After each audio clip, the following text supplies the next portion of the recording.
আল্লাহ নবীর প্রাণপ্রিয় সাহাবী হযরত আবু বকর সিদ্দিক রাদিয়াল্লাহু আনহু পরিষ্কার জবানে তিনি জানিয়ে দিলেন মান ফাকা দিরহামিন আলা কিরাতিন মাউলুদিন নবী সাল্লাল্লাহু আলাইহি ওয়াসাল্লাম কানা রাফিকিল জান্নাহ।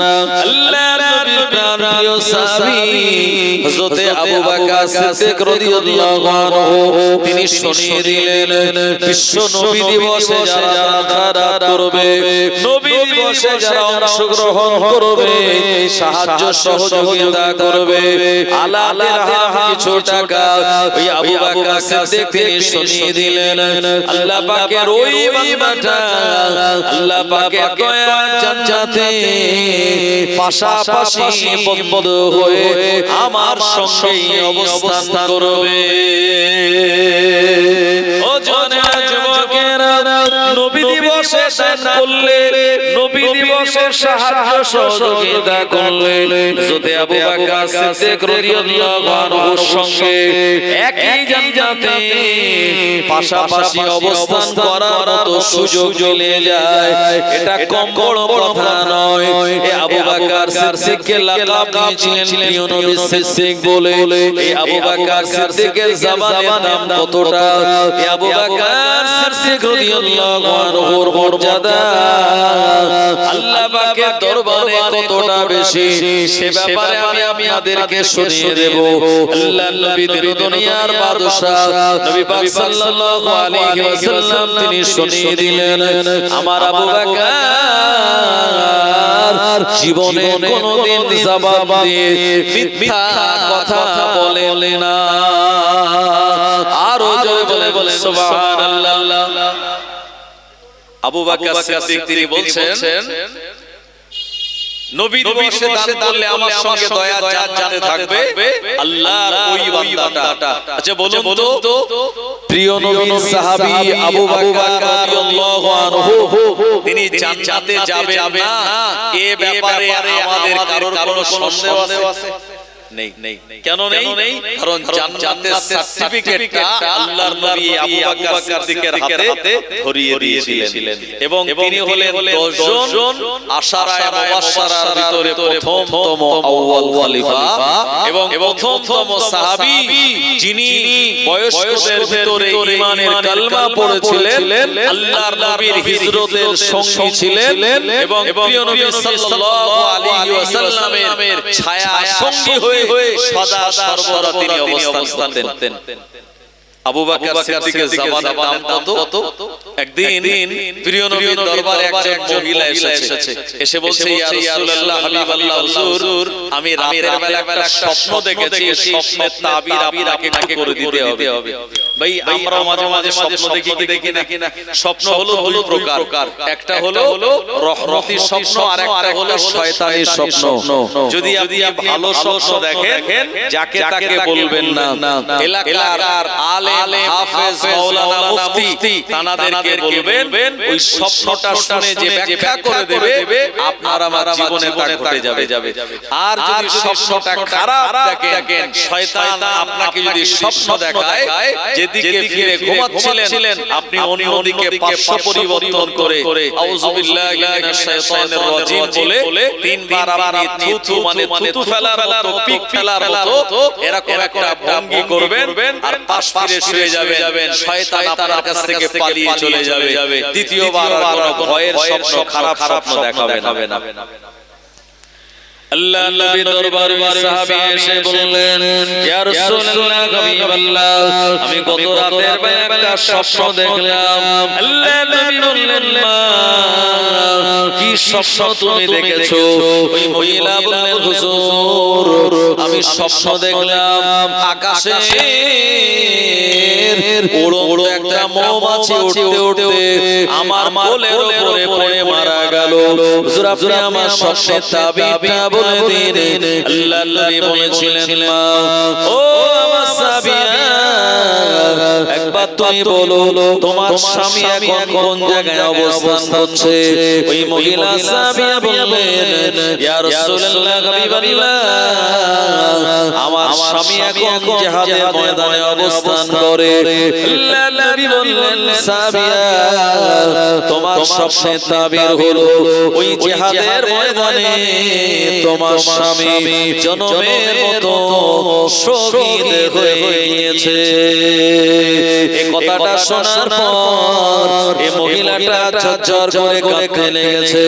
কারণ কোন মহিলার স্বামী যদি মারা যায়, এই মহিলাটা বিধবা হয়ে যায়। একটা বিধবা নারীর কতটা জ্বালা যন্ত্রণা, এটা বিধবা নারী ছাড়া অন্য কেউ তা বুঝতে পারে না, জানতে পারে না। এই মহিলা মনটা খারাপ করে আপন ঘরের দিকে রওনা হয়ে গেল। রাস্তা দিয়ে যেতে যেতে আল্লাহর নবী সাহাবী হযরত আবু বকর সিদ্দিক রাদিয়াল্লাহু আনহুর সঙ্গে মুলাকাত হয়ে গেল। আবু বকর সিদ্দিক তিনি জানেন না এই মহিলাটা প্রিয় নবীজির দরবারে গিয়েছিল, আল্লাহর নবীর কাছে স্বপ্নের কথা বলে দিয়েছে, আল্লাহর নবী তাবির করে দিয়েছে এই মহিলাটা বাড়ি চলে যাচ্ছে। আবু বকর সিদ্দিক তিনি জানেন না ওই মহিলাটা আবু বকর সিদ্দিককে দেখার পরে বলেন, হুজুর, একবার আপনি আমার স্বপ্নের একটা তাবির করে দিন। আল্লাহর নবী সাহাবী আবু বকর সিদ্দিক বলেছিলেন, ও বুড়িমা, একবার বলো তোমার স্বপ্নটা কোন স্বপ্ন তুমি দেখেছো আমায় বলো। এই মহিলা বললেন, হুজুর, আমি স্বপ্ন দেখলাম রাতের বেলা আকাশে উড়ো উড়ো একটা মৌমাছি আমার কোলের উপরে পড়ে মারা গেল। হুজুর, আপনি আমার স্বপ্নের তাবিরটা করে দিন। আবু বকর সিদ্দিক বলেছিলেন, ও একবার আপনি বলুন আপনার স্বামী এখন কোন জায়গায়? ওই মহিলা জবাব দিয়ে বলেছিলেন, আমার স্বামী এখন আল্লাহ পাকের দ্বীন হেফাজত করার জন্য, আমার আল্লাহর শরীয়তটাকে মানুষের কাছে তুলে ধরার জন্য জিহাদের ময়দানে অবস্থান করছে। আবু বকর সিদ্দিক বলেছিলেন, মা, তোমার স্বপ্নের তাবির হলো জিহাদের ময়দান থেকে গাজী হয়ে তোমার স্বামী আগামীকাল রাতের বেলা ঘরে চলে আসবে। এই মহিলাটা এই কথাটা শোনার পরে বড় আনন্দিত হয়ে গেল। আর মনে মনে চিন্তা করে দোয়া করে বলেন, ও রব্বুল আলামিন, আপনার একজন বান্দা আবু বকর সিদ্দিক যে তাবির করে দিয়েছে আমার স্বপ্নের, ওই তাবির অনুযায়ী যেন আমার স্বামী আগামীকাল রাতের বেলা ঘরে আসে। ওই মহিলাটা তাহাজ্জুদের নামাজ আদায় করে অপেক্ষা করে। রাত যখন গভীর হয়ে গেল, ওই ঘরে মহিলার ঘরে একজন এসে সালাম দিয়ে দিল, আসসালামু আলাইকুম। এই কথা বলার সঙ্গে সঙ্গে ওই মহিলা ঘরে দরওয়াজাখানা খুলে দিল। ও নবীরা, তোমরা জানিনা, ওই মহিলা তখন দেখতে পেল আমার ঘরে দরওয়াজায় যে দাঁড়িয়ে আছে এই মানুষটা আর কেউ নয়, এটাই তো আমার স্বামী। জোরে বলুন। নবীজি স্বপ্নে তাবির করলেন, জিহাদের ময়দানে তোমার স্বামী শহীদ হয়ে গেছে। আর আবু বকর সিদ্দিক তাবির করলেন আগামীকাল গাজী হয়ে ফিরবে। আচ্ছা বলুন তো কার কথার দাম বেশি? বলুন নবীজির কথা। কারণ নবীজি যদি না হতেন আবু বকর সিদ্দিক হতেন, নবীজি যদি না হতেন আমরা উম্মতে মুহাম্মাদি হতে পারতাম। তাহলে নবীজি বললেন তোমার স্বামী জিহাদের ময়দানে শহীদ হয়ে গেছে, আর আবু বকর সিদ্দিক বললেন না, আগামীকাল ঘরে আসবে। সত্যি সত্যি পরে রাতের বেলা মহিলা স্বামী ঘরে এসেছে। মহিলা শীতে বাগে স্বামীকে খাইয়ে দাইয়ে তাকে শুইয়ে দিয়েছে। ফজরের নামাজ কালাম পড়ে মহিলা শয়তান চলে গিয়েছে প্রিয় নবীর দরবারে। এই কথা জিজ্ঞেস করার জন্য যে হুজুর, আপনি যে আমার স্বপ্নে তাবির বললেন সেটা তো মিলেনি, আমার স্বামী জিন্দা তো হয়ে পালিয়ে এসেছে, ব্যাপার কি? আল্লাহ নবী তিন দুনিয়ার বাদশা নবী পাক সাল্লাল্লাহু আলাইহি ওয়াসাল্লামের অভ্যাস ছিল, তার আদর্শ তার সুন্নাত হলো ফজরের নামাজ আদায় করে সাহাবে کرامদের দিকে ফিরে ফিরে জিজ্ঞাসা করে বলতেন, হে আমার সাহাবীরা, একবার তোমরা বলো গতকাল রাতের বেলা কি স্বপ্ন দেখেছো? এক এক করে সাহাবীরা স্বপ্নের কথাগুলি যখন বলতেন, প্রিয় নবী ওই স্বপ্নের তাবিরগুলি করে দিতেন। আল্লাহর নবী ফজরের নামাজ কালাম পড়ে সাহাবে کرامদের দিকে ঘুরে বসেছেন। এমন সময় আল্লাহর নবী দেখতে পেলেন ওই মহিলা সাহাবীটা মদিনার মসজিদের দরওয়াজার সামনে দাঁড়িয়ে। আল্লাহর নবী মহিলাটাকে দেখার পরে মুচকি হেসে বললেন, মা, আমি তোমার স্বপ্নের তাবির করেছিলাম জিহাদের ময়দানে তোমার স্বামী শহীদ হয়ে গিয়েছে, কিন্তু না না না, গতকাল রাতের বেলা তোমার স্বামী গাজী হয়ে তোমার বাড়ি চলে এসেছে। এটা কেন হলো? এটা জানার জন্যই তো তুমি আমার মাঝে এসেছো। মহিলাটা অবাক হয়ে গেল। আল্লাহর নবীকে আমি কোনো কথা এখনো বলে নাই, কেবল মাত্র প্রিয় নবীর কাছে এসে আমি দাঁড়িয়ে আছি। আল্লাহর নবী আমার মনের কথাটা তিনি কেমন করে জানতে পারলেন, বুঝতে পারলেন? আসলে মহিলাটা আল্লাহর নবীর দরবার শরীফে আসার আগে ফেরেশতা জিবরাইল আলাইহিস সালাম পুরো ঘটনা আল্লাহর নবীকে আগে ভাগে শুনিয়ে দিয়েছিলেন। আরেকটু জোরে হবে না? আল্লাহ বলছেন, হে মহিলা, আমি মিথ্যা বলি না জবানে, কারণ নবী হলে মিথ্যা বলতে পারে, নিজে মিথ্যা বলে না না, কোনোদিন হতে পারে না। আমি মিথ্যা বলি না। ঘটনা কি তাহলে? ও সামিয়া শুনে রেখে দাও, আসলে তোমার ওই স্বামী জিহাদের ময়দানে প্রকৃতপক্ষে শহীদ হয়ে গিয়েছিল। আমার কাছ থেকে তাবির করে তুমি বাড়ি যাওয়ার সময় আমার আবু বকরের সঙ্গে দেখা হয়ে গেল। আবু বকর স্বপ্নে তাবির করে দিল, তোমার স্বামী আগামী কাল গাজী হয়ে বাড়ি চলে আসবে। আমার আবু বকরের কথাটা যদি না মিলে যায় তাহলে আমার আবু বকর মিথ্যাবাদী হয়ে যাবে। অথচ মেরাজটাকে এক বাক্যে আবু বকর সিদ্দিক সর্বপ্রথম বিশ্বাস করার জন্য আমি রাসূলুল্লাহ সাল্লাল্লাহু আলাইহি ওয়াসাল্লাম আবু বকরকে সিদ্দিক লাকাব দিয়ে দিয়েছি। আমার আল্লাহ তাআলা নির্দেশ ছিল এটা। আর আমার আবু বকরের কথা মিথ্যা হয়ে গেলে আবু বকরের জবান মিথ্যা হয়ে যাবে। আবু বকরের জবান মিথ্যা হয়ে গেলে সিদ্দিক লাকাব দেওয়াটা পিতা হয়ে যাবে। এজন্য জিহাদের ময়দানের মরা স্বামীকে আমার আল্লাহ রাব্বুল আলামিন তাকে জীবিত করে দিয়ে আমার আবু বকরের কথা দাম রাখার জন্য গাজী করে তোমার ঘরে ফিরিয়ে দিয়েছে। আর জোরে বলে সুবহানাল্লাহ। নারে তাকবীর, নারে তাকবীর। জেলেরহাট গ্রামে বিশ্ব নবী দিবস, হিজবুল্লাহ আহলে সুন্নাত ওয়াল জামাত, নারে তাকবীর। যে আবু বকরের জামানের দাম স্বয়ং আল্লাহ রেখে দেন নিজে, ওই আবু বকর সিদ্দিক বলেছেন, নবী দিবসে যারা দান করবে, নবী দিবসে যারা সাহায্য সহযোগিতা করবে, কানা রাফিকি ফিল জান্নাহ, আমার সঙ্গে জান্নাতের ভিতরে ওই ব্যক্তিটা বন্ধু হয়ে অবস্থান করবে। জোরে জোরে বলে আমাদের সেই কপাল নসিব যে আমরা নবী দিবসে বসেছি। চলুন এই নবী দিবসে যে আলোচনা করাটা অত্যন্ত গুরুত্বপূর্ণ, সেটা হলো নবীর জন্ম বৃত্তান্ত নিয়ে। আপনি বলেন হুজুর জন্ম বৃত্তান্ত আমি জানি, কিন্তু তারপরেও আজকের আলোচনা করাটা এটা হলো আজকের জন্য অত্যন্ত অ্যাপ্রোপ্রিয়েট এবং এটা গ্রহণযোগ্য।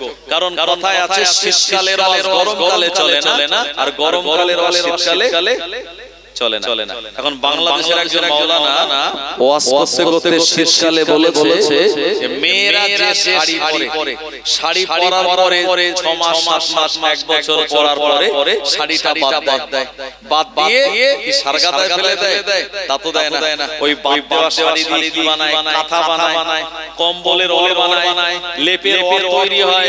তো মাওলানা ওয়াজ করতে করতে বলেছে মেয়েদের ব্যবহার করা এই বাদ দেওয়া শাড়ি, এটা দিয়ে লেপের ওল, কম্বলের ওল বা কাঁথা যেটা বানানো, ওটা আলেম ওলামাদের জন্য গায়ে দেওয়া যায়।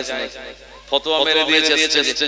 এখন যথারীতি জলসা শেষ, শীতকালে বাড়িওয়ালা জলসা থেকে নামিয়ে বাড়িতে নিয়ে নিয়েছে, ভালো ভালো খেতে দিয়েছে, দেওয়ার পরে হুজুরকে শোয়ার জায়গা দিয়েছে, খালি পালিশ দিয়েছে, কেতা কম্বল লেপ কিছু দেয়নি।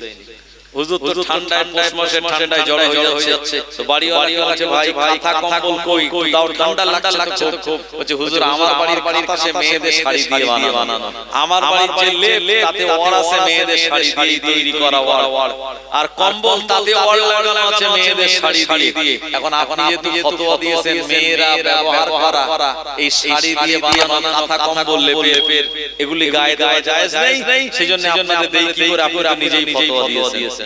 তো হুজুর তখন বলছে আসলে ওয়াজটা ছিল গরমকালের, করে ফেলেছি শীতকালে, জানে নিজের বিপদ নিজেই ডেকে আনছে। তো যেহেতু নবী দিবস, তাই নবী সম্পর্কে একটু আলোচনা করাই লাগবে। চলুন এই আলোচনা যেটা করব হয়তো আপনাদের কানে পড়েছে, কিন্তু এই আলোচনা করাটা আজকের জন্য বরকতপূর্ণ। জোরে বলুন সুবহানাল্লাহ। প্রিয় নবীর জন্ম বৃত্তান্ত, আল্লাহর হাবিব দুনিয়ায় আসার সময় অবস্থাটা কেমন হয়েছিল? প্রিয় নবীর আব্বা জান দুনিয়ার জমিন থেকে বিদায় নিয়েছিলেন নবীজি আসার আগেই। প্রিয় নবীর আম্মা জানার নাম হলো আমিনা। এই আমিনার আব্বা জানের নাম হলো আব্দুল ওয়াহাব যুহরি। আমিনার মায়ের নাম হলো বারিয়া।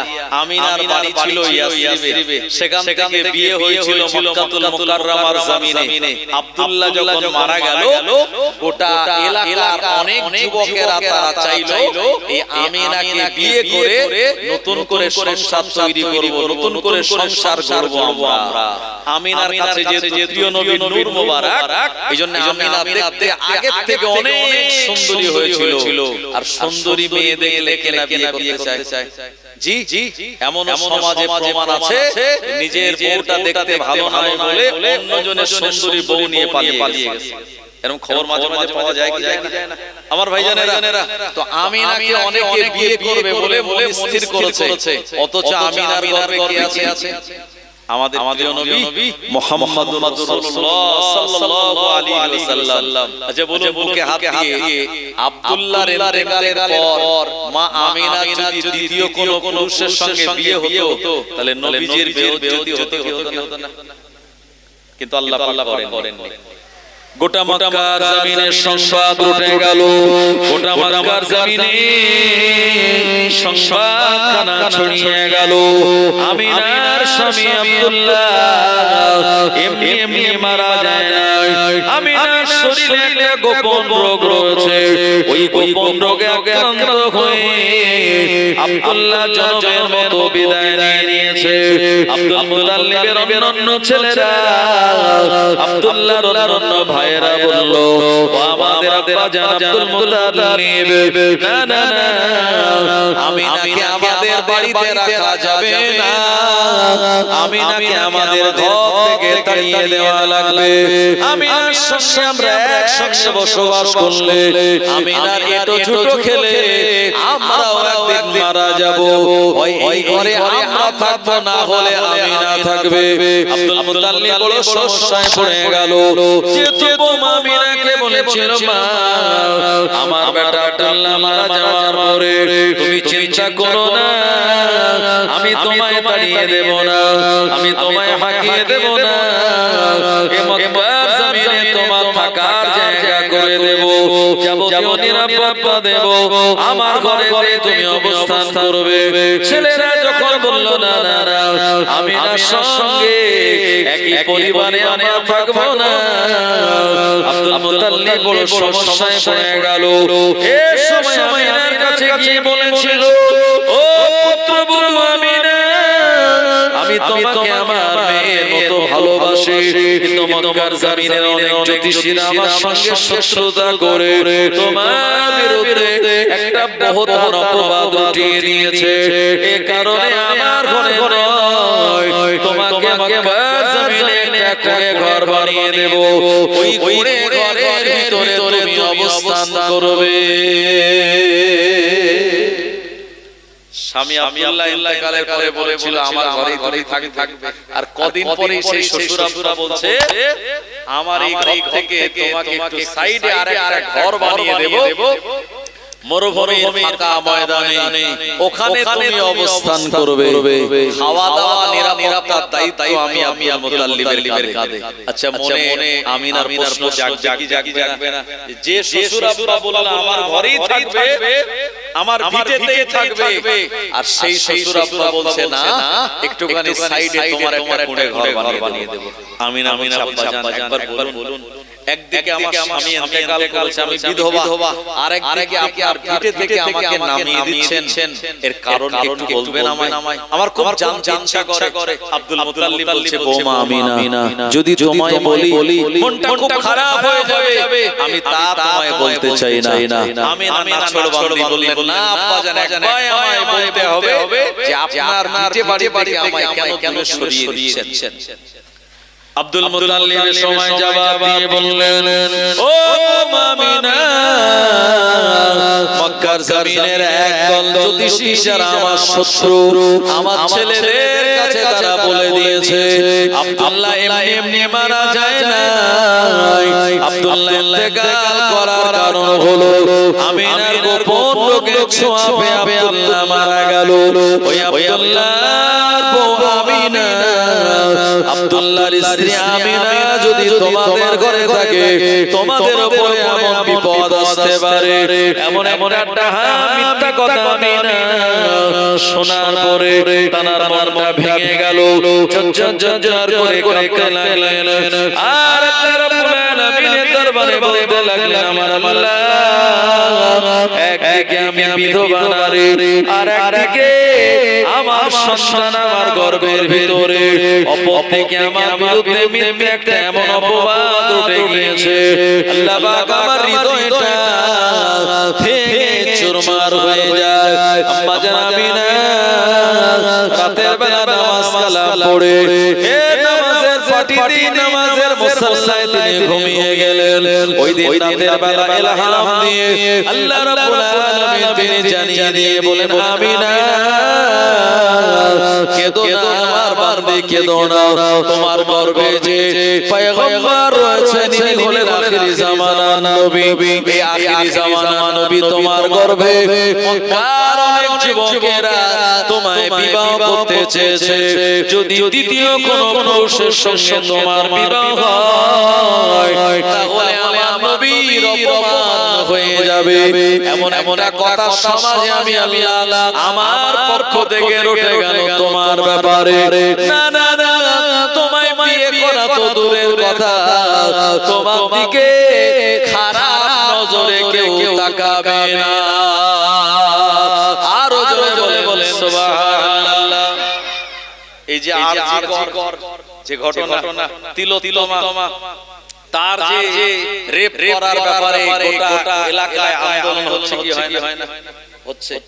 একদল আন্দোলন করছিল যারা নিরপেক্ষভাবে, আর একদল দেখলো এই তালে সুযোগ নিয়ে জনগণের রায়ে ক্ষমতায় আসা যাবে না, যদি যে কোনো প্রকারে মোটামুটি অন্য একটা পরিস্থিতি তৈরি করে গদিটা দখল করা যায়।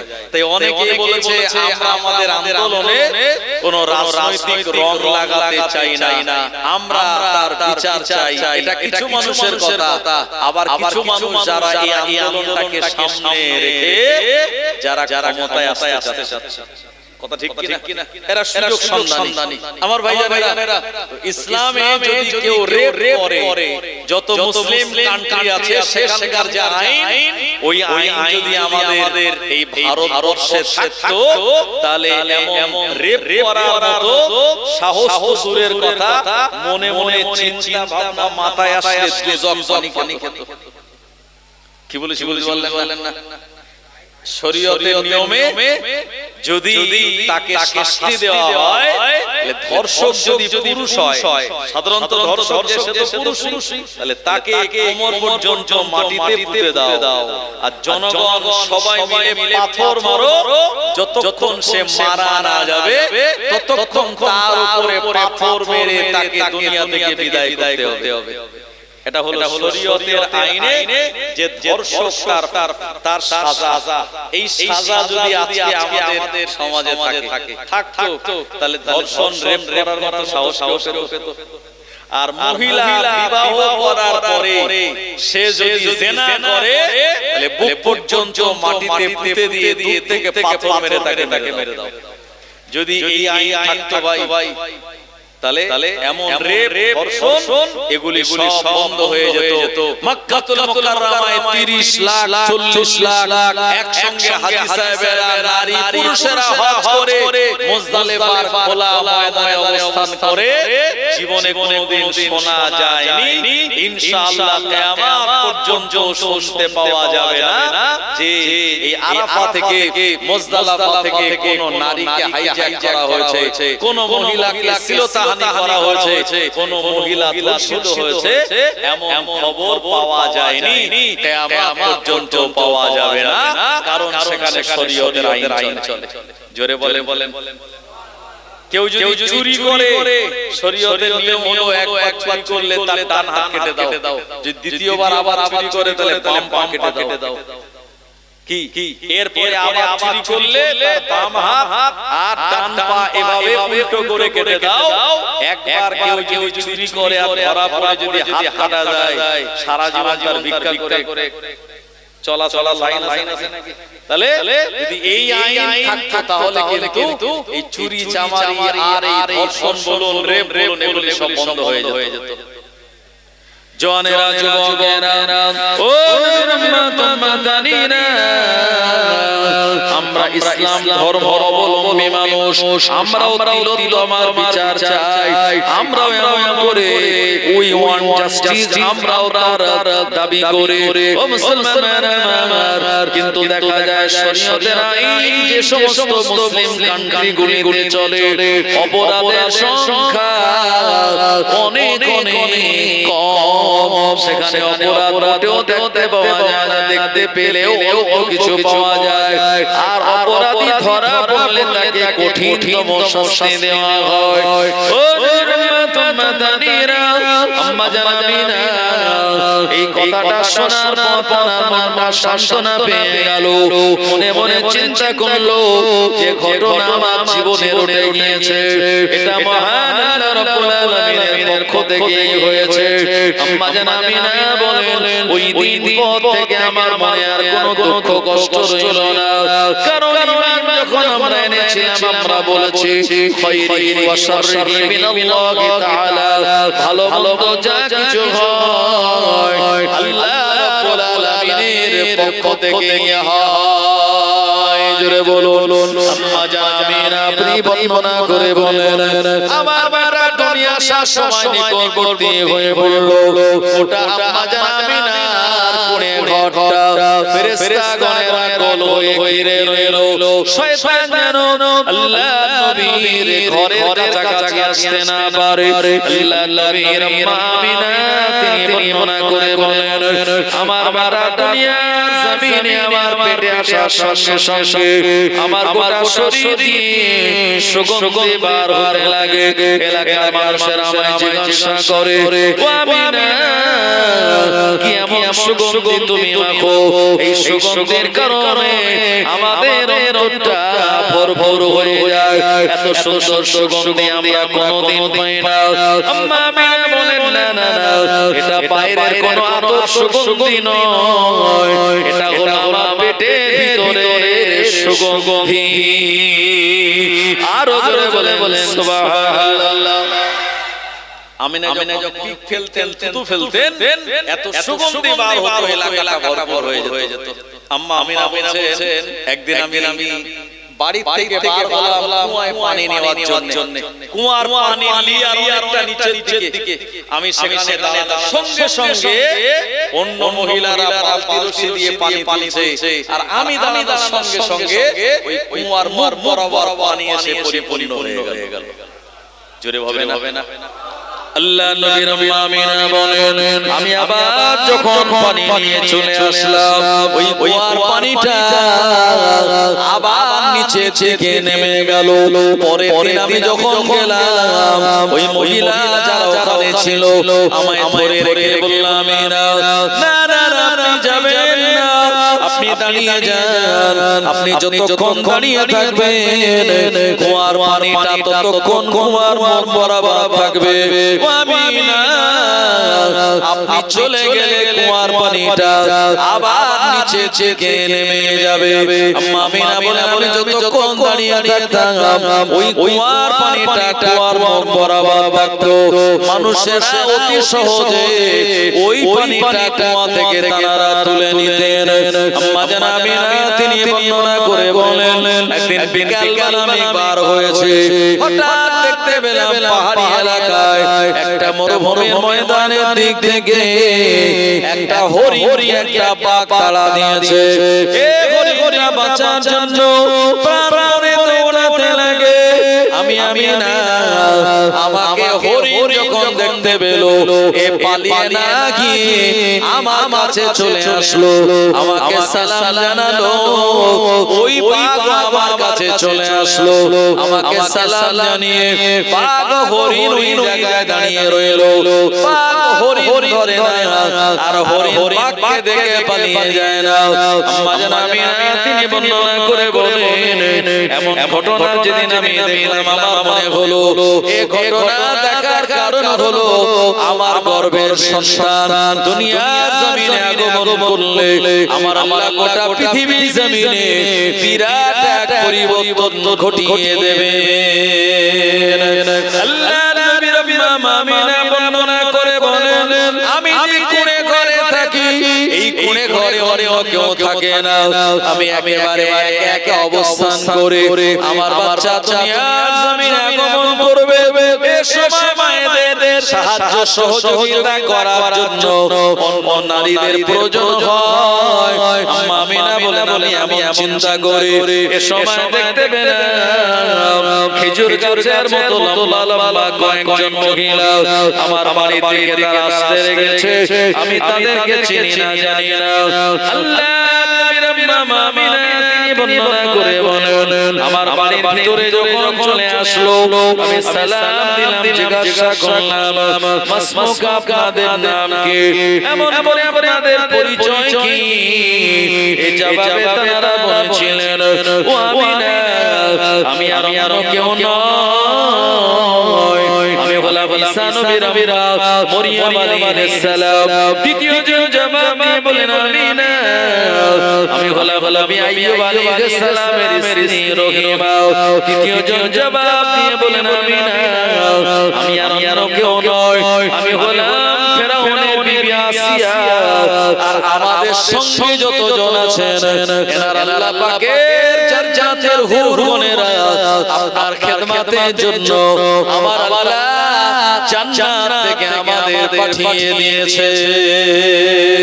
আর জোরে বলে সুবহানাল্লাহ। আল্লাহ নবী দুনিয়া জমিনে আগমনের সময় হয়ে গেল। আল্লাহ পাকের কাছে ফরিয়াদ করে বলেন ও রব্বুল আলামিন আপনার নবী যেন রাতে আসে, আমি রাত তাহলে ধন্য হয়ে যাব। দিন আল্লাহকে বলে আপনার হাবিব নবী যেন দিনে আসে, তাহলে আমি দিন নিজে ধন্য মনে করব। আমার আল্লাহ পাক উপায়ের সমানকে রাখনেওয়ালা, রাতের কিছু অংশ দিনের কিছু অংশ, যে সময় রাত শেষ দিনের শুরু, এই সময়টাকে ওয়াক্তে সুবহে সাদেক বলা হয়। এই সময় আমিনা বলেন আমার ঘর বরাবর আল্লাহ পাকের আসমান পর্যন্ত একটা গোলাকার সাদা কাপড় দিয়ে ঢেকে গেল। ইটভাটা যেমন চিমনি হয় ওই রকম গোলাকার একটা সাদা কাপড় দিয়ে আমি আমিনা আমার মনে ঘরটাকে ঘিরে দেওয়া হলো।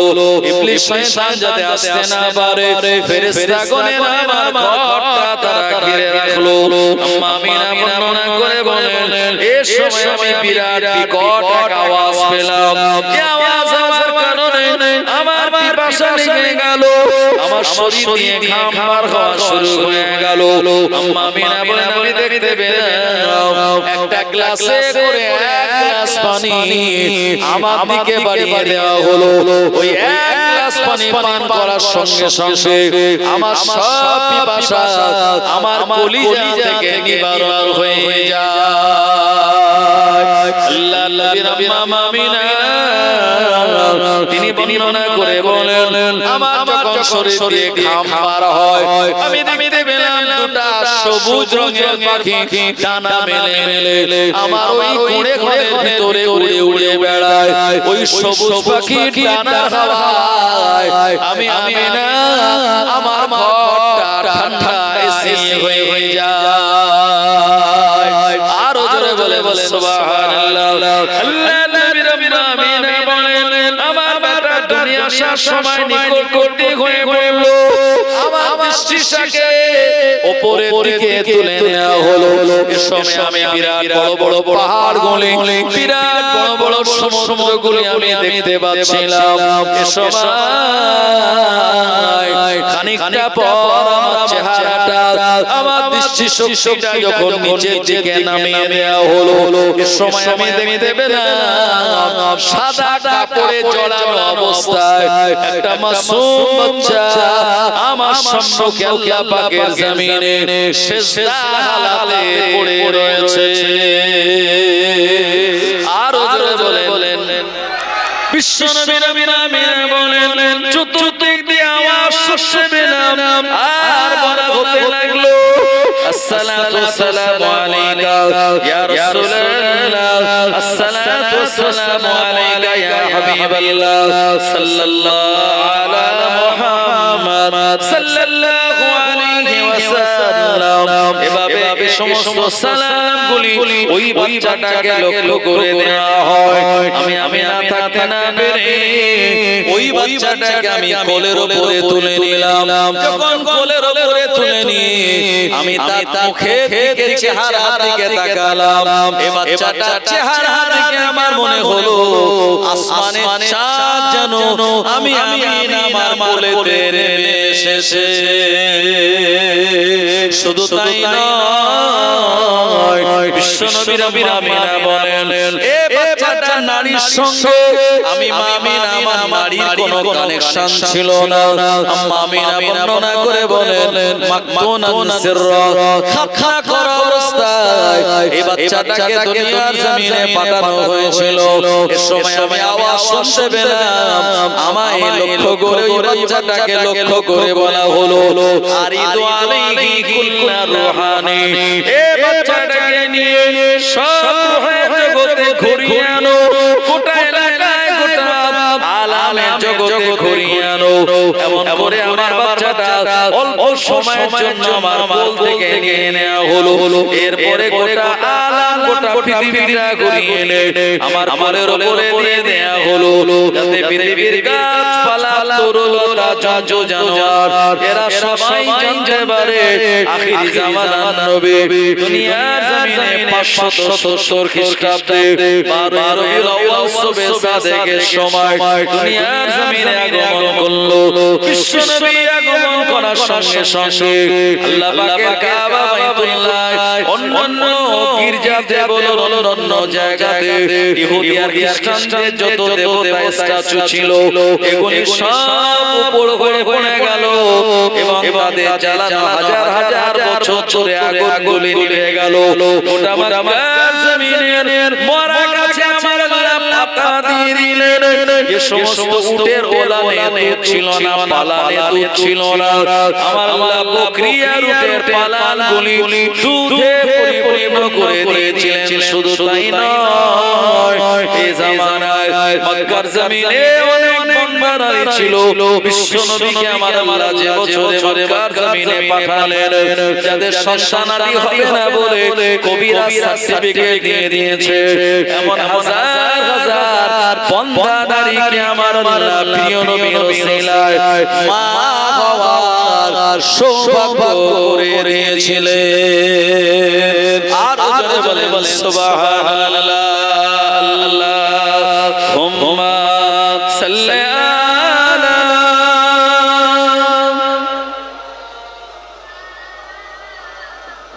ওয়া আলা আলি সাইয়্যিদিনা।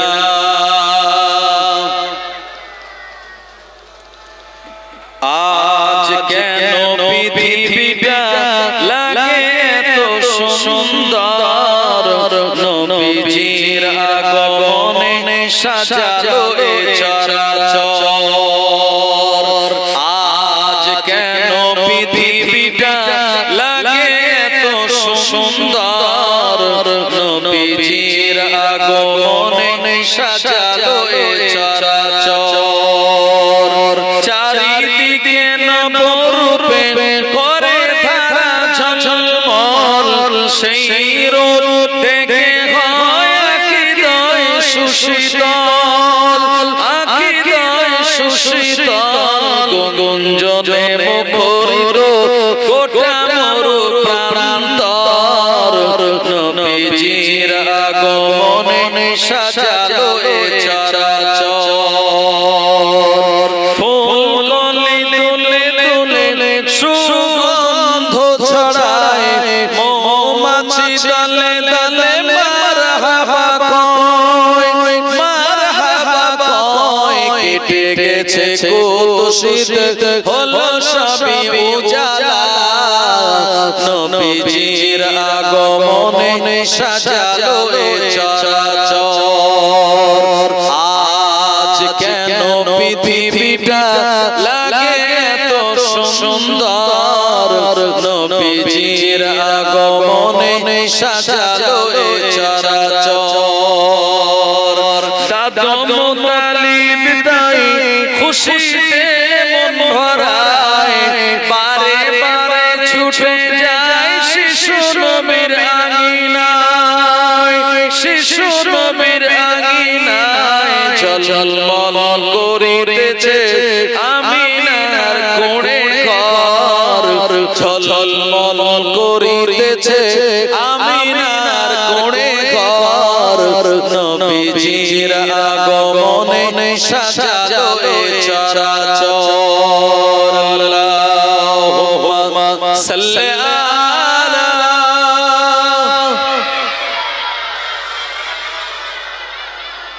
ওয়া আলা আলি সাইয়্যিদিনা। ও নবীর উম্মত মাদানীরা, আমার আল্লাহ পাক আপনার প্রিয় নবীকে খাতনা করা অবস্থায় দুনিয়ার জমিনে পাঠিয়ে দিয়েছিলেন। আমরা যারা এখানে বসে আছি, আমাদের সবাই খাতনা করেছিল কে? হাজাম বলেন, মুস্তাফ বলেন, হাজাম। প্রিয় নবীর যদি কোনো ব্যক্তি তার এই খাতনা করত, নবীজির বেইজ্জতি হতো না। এজন্য আল্লাহ পাক মায়ের পেট থেকে খাতনা করা অবস্থাতে দুনিয়াতে পাঠিয়েছিলেন। আমাদের যেমন নাভি আছে, প্রিয় নবীর কোনো নাভি ছিল না, কারণ আমরা মায়ের পেটে থেকে নাপাক রক্ত খেয়ে লালন পালন হয়েছি।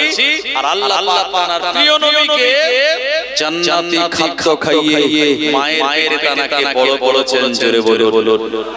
এজন্য হাম নবী পাক, হাম বাশার নবী খায়রুল বাশার, হাম নূর সে বহুত दूर नबी नूर वाला नूर, हम ज़कात वाले नबी सलावत वाले, हम गुनाहगार नबी गुनाहगार को बख्शने वाले, हम हौज़े कौसर पीने वाले नबी हौज़े कौसर पिलाने वाले, हम खुदा को तलाश करने वाले नबी हाकर कर उनसे मिलाने वाले। जोरे बोले, আরেকটু জোরে হবে না?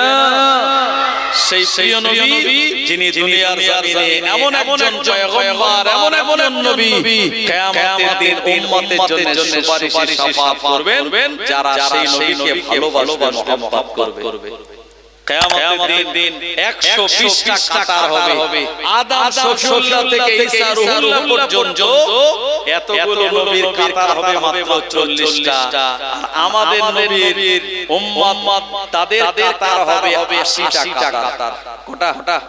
80 কাতার। তাহলে এই উম্মতের সংখ্যা কত বেশি? সেই নবী দিবসে আমরা এসে বুঝতে পেরেছি, এই নবী দিবসে আমরা দান খয়রাত করার মতো সুযোগ পেয়েছি, সাহায্য সহযোগিতা করার মতো আল্লাহ আমাদের তৌফিক দিয়েছে। মনে রাখুন এটা বিরাট বড় একটা সৌভাগ্য। আল্লাহ পাক কোরআন মাজিদে ওই নবীর ব্যাপারে শুনিয়ে দিয়ে বললেন, ওমা আরসালনাকা ইল্লা কাফাতাল লিন্নাস। আমি আল্লাহ পাক দুনিয়া জমিনে আমার নবীকে প্রেরণ করে দিয়েছি। ওমা আরসালনাকা ইল্লা কাফাতাল লিন্নাস। আমাদের নবী হলেন মানুষের জন্য, আমাদের জন্য যথেষ্ট। আল্লাহ পাক কোরআন মাজিদে ওই নবীর ব্যাপারে শুনিয়ে বলেন, ইয়া আইয়ুহান নাবিয়্যু ইন্না আরসালনাকা শাহিদান ওয়া মুবাশশিরান ওয়া নাযীরান ওয়া দাঈয়ান ইলাল্লাহি বিইযনিহি ওয়া সিরাজাম মুনীরা।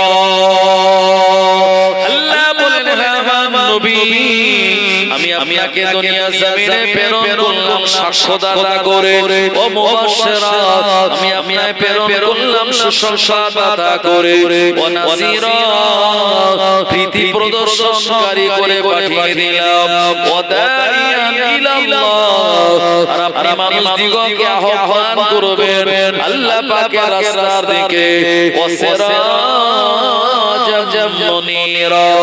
ও নবী আমি আপনাকে দুনিয়ার জমিনের জন্য উজ্জ্বল প্রদীপ করে বানিয়ে দিলাম। আর জোরে বলে সুবহানাল্লাহ। ওই নবীর ব্যাপারে আল্লাহ পাক কোরআন মাজিদে শুনিয়ে বললেন, কদ জাআকুম মিনাল্লাহি নূরুন ওয়া কিতাবুম মুবিন। আমি তোমাদের কাছে প্রেরণ করে দিয়েছি আমার নূর। নূর মানে মুহাম্মদুর রাসূলুল্লাহ সাল্লাল্লাহু আলাইহি ওয়াসাল্লাম, ও কিতাবুম মুবিন মানে আমার আল্লাহ পাকের প্রকাশ্য কালাম কোরআনুল মাজিদ। নবীজি দুনিয়ার জমিনে আসলেন, 3 দিন ফেরেশতারা নবীজিকে দেখলেন। আব্দুল মুত্তালিব 4 দিন চতুর্থ দিনে মা আমিনার ঘরে প্রবেশ করলেন। প্রবেশ করে বলছেন, হে পুত্রবধূ আমিনা বৌমা, এই বাচ্চাটার কোনো নাম রেখেছো? আমিনা আব্বাজান নাম রাখেনি। ফেরেশতারা বা অন্যান্য নবী পয়গম্বরেরা স্বপ্নে আমাকে বলে দিয়েছে এই বাচ্চাটার আসমানি নাম হলো আহমদ, দুনিয়ার নাম এই বাচ্চাটার মুহাম্মদ। এইজন্য এই বাচ্চাটার নাম রাখতে হবে মুহাম্মদ। আব্দুল মুত্তালিব আব্দুল্লাহর বেটা আমাদের নবীকে কাঁধে করে নিয়ে আল্লাহর পাকের কাবা বাইতুল্লাহ গেলেন, তাওয়াফ করলেন। কাবা বাইতুল্লাহর গেলাফ ধরে নবীজির নাম রাখলেন মিম হা মিম দাল মুহাম্মদ। জোরে বলুন সাল্লাল্লাহু আলাইহি ওয়াসাল্লাম। আল্লাহ নামে অক্ষর আছে 4টে, আলিফ লাম লাম হে আল্লাহ। নবীর নামে অক্ষর আছে 4টে, মিম হা মিম দাল।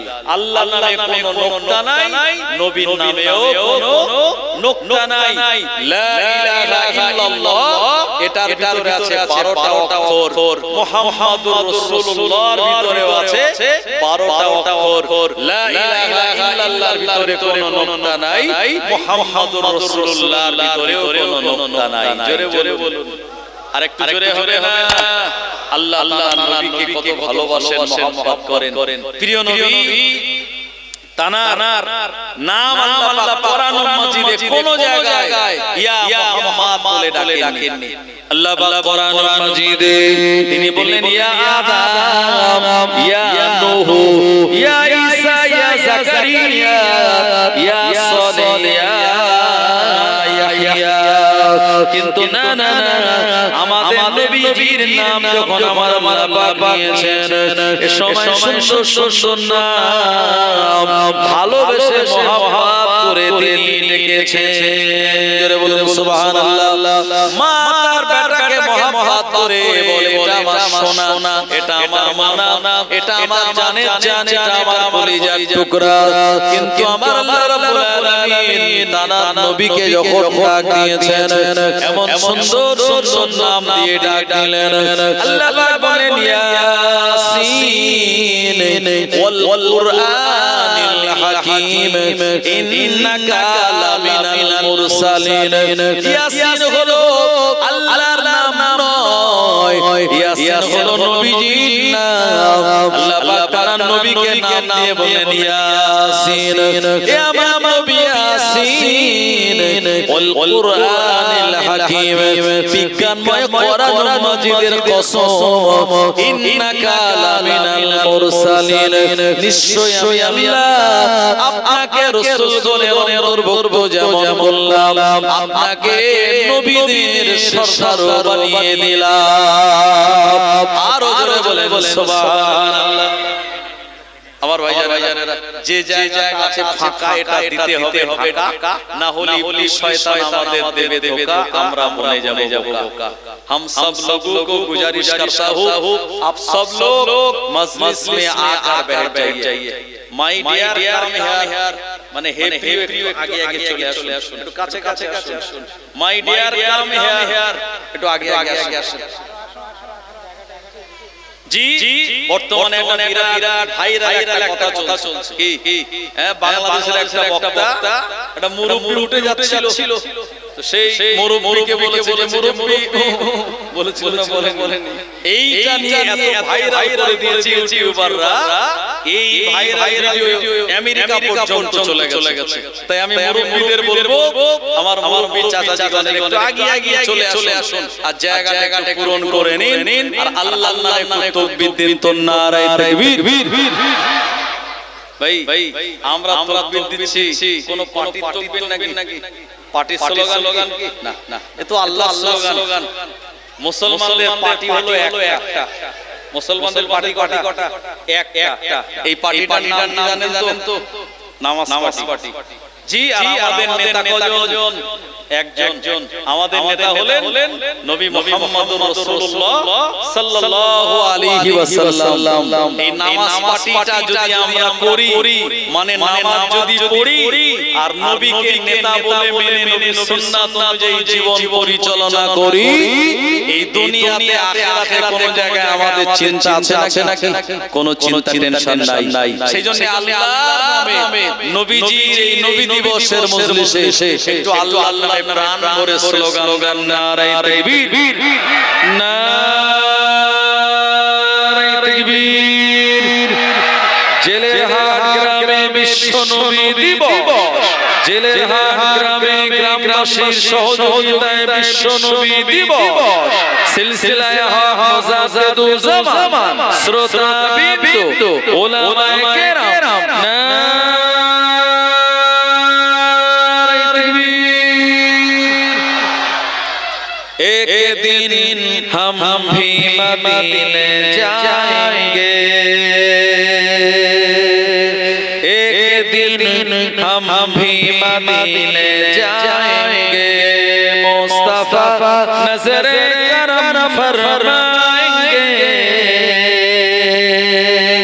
मुस्तफा नजर करम फरमाएंगे। एक दिन हम भी मदीने जाएंगे, मुस्तफा नजर करम फरमाएंगे, मुस्तफा नजर करम फरमाएंगे। या नबी या नबी या नबी या नबी या नबी या नबी। जी रहे हो बस इस उम्मीद पर, जी रहे हो बस इस उम्मीद पर, जब करम होगा मदीने जा मदीने जाएंगे मुस्तफा नजर करम फरमाएंगे मुस्तफा नजर करम फरमाएंगे एक दिन हम भी मदीने जाएंगे या नबी या नबी या नबी या नबी या नबी या नबी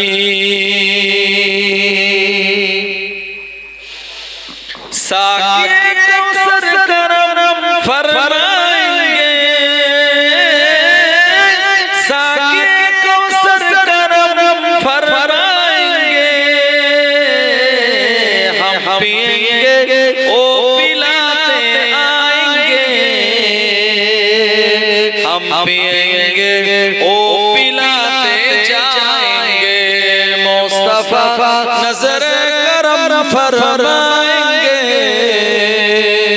मुस्तफा नजर करम फरमाएंगे या नबी या नबी या नबी या नबी या नबी या नबी सो रही हूँ बस इस उम्मीद पर सो रही हूँ बस इस उम्मीद पर ख्वाबों में जलवा दिखाने आएंगे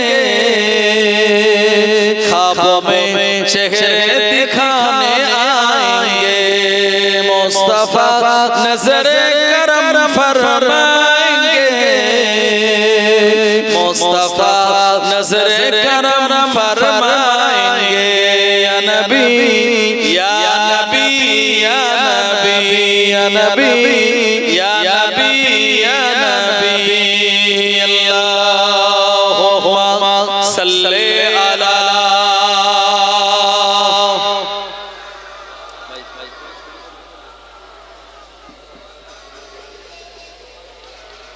मौलाना মুহাম্মদ আমার ভাইজানেরা এই যে নবী দিবস মিলাদুন নবী আর এটা বাংলায় বলে নবী দিবস আমরা আমাদের জন্মদিন পালন করতে পারি না আর নবীজির জন্ম দিবস পালন করা বিরাট বড় নেকি আর সওয়াবের কাজ জোরে বলুন এমনি জলসা তার থেকে দিবসের দাম হাজার কেন লাখ লাখ বেশি কারণ আপনার গ্রামে যখন বড় জলসা হয় এত লোক মজলিসে বসে না কথা ঠিক কিনা সব দোকান মার্কেটে বাজারে ঘুরে বেড়ায় আর নবী দিবসে ছোট ছোট মজলিস বেশি দোকান কাছারি আসে না মানুষ কিন্তু মজলিসে বেশি বসে মহব্বতের সঙ্গে কথা ঠিক বললাম বড় জলসায় দুনিয়ার পুরো মেয়ে জামাই শ্বশুর বাড়ি থেকে 800 জন পুরো বাড়ি ভর্তি এক বাড়ি 10 কেজি করে গোশের সব আয়োজন থাকে বিরিয়ানির আয়োজন থাকে মানুষজন খাওয়া দাওয়ার ঘুরতেই ব্যস্ত